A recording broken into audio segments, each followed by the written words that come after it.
Gafargaon rail স্টেশনে 4টি বগি লাইনচ্যুতের ঘটনায় ভোগান্তিতে ঢাকা ময়মনসিংহ রুটে চলাচলকারী যাত্রীরা। আরও জানাতে ময়মনসিংহ রেল জংশন থেকে আমাদের সাথে যুক্ত হচ্ছেন সহকর্মী ইমরান হাসান রাব্বি। রাব্বি, জানতে চাই রিলিফ ট্রেন ঘটনাস্থলে যথাসময়ে পৌঁছেছে কিনা, আর বগিগুলো উদ্ধারে আরও কত সময় লাগতে পারে সে বিষয়ে কোনো তথ্য পেয়েছে কিনা। আরেকটি বিষয় জানাবেন যে ভোগান্তি যে চিত্র তাও তুলে ধরবেন।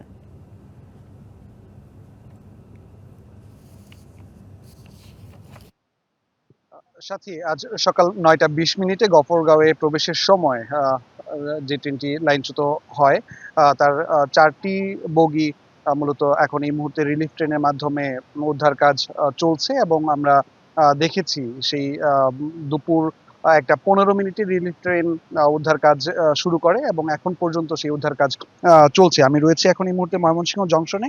এই ময়মনসিংহ রেলওয়ে জংশনে কিন্তু আসলে ঢাকা পথে যারা বের হয়েছেন সবাই কিন্তু আসলে দীর্ঘ সময় যাবত অপেক্ষা করছেন এবং একই সাথে মূলত ঢাকা থেকে যারা জামালপুর, দেওয়ানগঞ্জ সহ বিভিন্ন এলাকাতে যাওয়ার কথা ছিল তারাও কিন্তু আসলে এখন পর্যন্ত পৌঁছাতে পারেনি। কারণ বাংলা কিউআর যেখানে নগদ পেমেন্ট সেখানে সারা দেশে 10 লাখেরও বেশি মার্চেন্টে নগদে পেমেন্ট করুন খুব সহজে।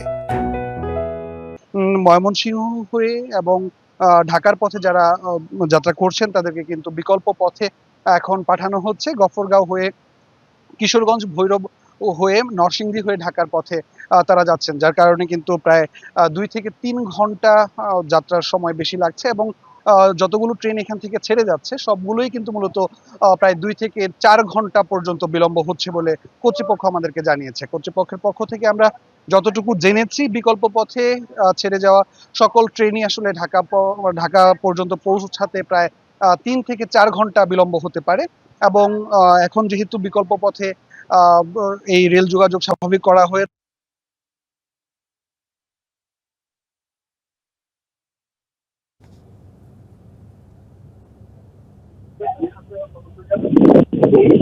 সমাধান হওয়ার পরামর্শ বলা যাবে। তখন এই গফরগাঁও হয়ে ময়মনসিংহ রেল যোগাযোগ স্বাভাবিক হতে পারে। এই সাথে আমার কাছে ময়মনসিংহ জংশন থেকে সব